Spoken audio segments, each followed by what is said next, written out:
তো এখন আমার পিছনে উঠে গেছে ইস্যু বোকাচোদা, ঠিক আছে, ইস্যু অটোওয়ালা। এই শালার বেটা অটো চালায় সরি আগে ভ্যান চালাইতো, তো ভ্যানের ভাড়া মারতে মারতে মানুষের পকেট কাটতে কাটতে এখন একটা অটো কিনছে। তো আবার সামনে আবার একটা পিক আপ নিতে চাচ্ছে, এই যেরকম টাটা পিক আপগুলো, জি হ্যাঁ এরকম একটা পিক আপ নিবে, এরকম একটা পিক আপ নিবে। মানে ওর চিন্তা ভাবনা হচ্ছে অন্য রকমের। ইস্যুয়ের ডিমান্ড আবার খুব বেশি, আমাদের রানী সংকেলের সব দোকানদাররা ইস্যুকে চিনে, ইস্যু অটোওয়ালা এক নামে চিনে। তো ইস্যুকে নিয়ে যাবো এখন একটু সামনে গিয়ে ইস্যুকে জঙ্গলে ছেড়ে দিব, তারপর ইস্যু জঙ্গলে হাডুডু খেলবে, ঠিক আছে। তো চলুন আমরা ইস্যুকে গিয়ে জঙ্গলে নামাই দিই। আর বন্দরের আবহাওয়াটা আজকে একটু ঠান্ডা আছে, কে যেন আবার এখানে আগুন লাগাই দিছে, ঠিক আছে, এখানে মনে হয় আগুন লেগে গেছে। এখানে এখন ফায়ার সার্ভিসে ফোন দিতে হবে 999-এ। ইস্যু 999-এ ফোন দাও, এখন আগুন লেগে গেছে বলো।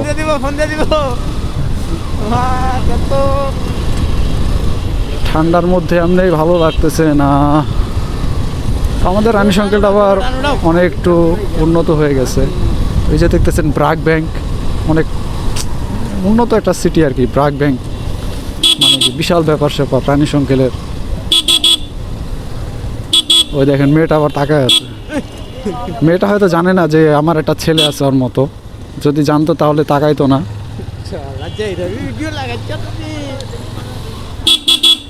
এটা হচ্ছে প্রগতি ক্লাব, এখানে মানুষ খেলাধুলা করে, ক্যারাম বোর্ড খেলে, টিভি দেখে, আড্ডা দেয়।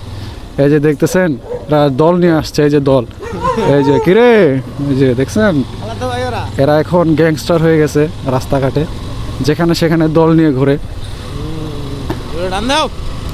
ঠান্ডার মধ্যে ইস্যু বলতেছে টান দাও। ইস্যুকে নিয়ে একদিন ভাবতেছি ন্যাকমোড় টু ঠাকুরগাঁটা ছোট একটা রাইড দিব কোনো একদিন, ঠিক আছে। ইস্যুকে নিয়ে একদিন একটা ছোট একটা ট্যুরে যাব, তো অবশ্যই আমি সেই ভিডিওটা আপনাদের সাথে শেয়ার করব। তো দেখি কোন দিন ইস্যুকে নিয়ে ঠাকুরগাঁ যাওয়া যায়, খুব দ্রুতই আমি চেষ্টা করবো ইস্যুকে নিয়ে ঠাকুরগাঁ যাওয়ার জন্য, ঠিক আছে।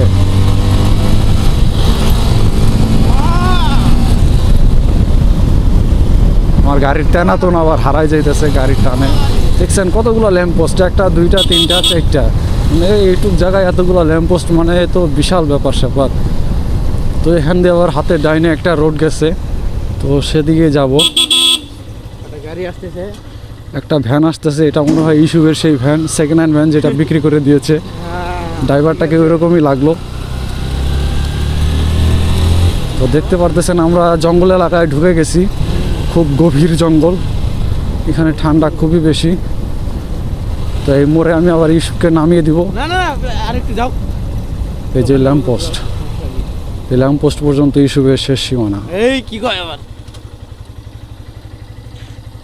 এটা আবার রানী সংকেলে খুব নাম করা জায়গা, আরবি স্কুল, যারা চিনেন তারা তো চিনেন। আর এই যে ইস্যুয়ের মুখটা একটু দেখে নেন।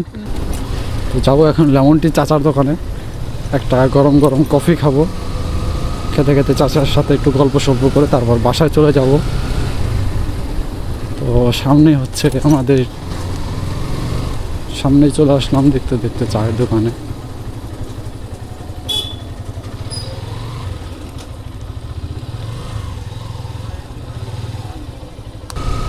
আসলে ঠান্ডার সিজনটা একটু লোকজন কমই থাকে রাস্তাঘাটে তুলনামূলকভাবে। তো এই যে জায়গাটা দেখতে পারতেছেন, দিলাম আপনাদের সুবিধার্থে, এই জায়গাটা এক সময় প্রচুর, দুই পাশে প্রচুর পরিমাণ ময়লা ছিল, মানে পৌরসভা যত ময়লা আবর্জনা ছিল সব এই দুই পাশে ফেলা হতো ব্রিজের। তো এখানে প্রচণ্ড পরিমাণে দুর্গন্ধ থাকতো, তো বাইক নিয়ে যাতায়াত করতে আমার না শুধু সবাইরই, মানুষের একটা ভোগান্তির শিকার হতে হতো, মানে একটা দুর্গন্ধ প্রচুর। তো এখন আবার সেটা একদম নেই, মানে টোটালি অফ, সরকার চেঞ্জ হওয়ার পর থেকে। তো এখন জায়গাটা খুবই সুন্দর হয়ে গেছে, পরিবেশটা আগের মতো আর নেই। তো এটা একটা খুব ভালো উদ্যোগ, আমার কাছে এটা খুব ভালো লেগেছে। এখন আশা করা যায় সামনের দিনগুলো আরও ভালো হবে। তো আজকের ভিডিওটি আর বেশি বড় করব না, আজকের ভিডিওটি এখানে শেষ করতেছি। তো আপনারা সবাই ভালো থাকবেন এবং অবশ্যই আমার ভিডিওগুলোতে সাপোর্ট করবেন। আরও নিত্য নতুন ভিডিও পাওয়ার জন্য অবশ্যই লাইক কমেন্ট করবেন, তো তাহলে বুঝতে পারবো যে না আপনারা আরও নতুন নতুন ভিডিও চাচ্ছেন। তো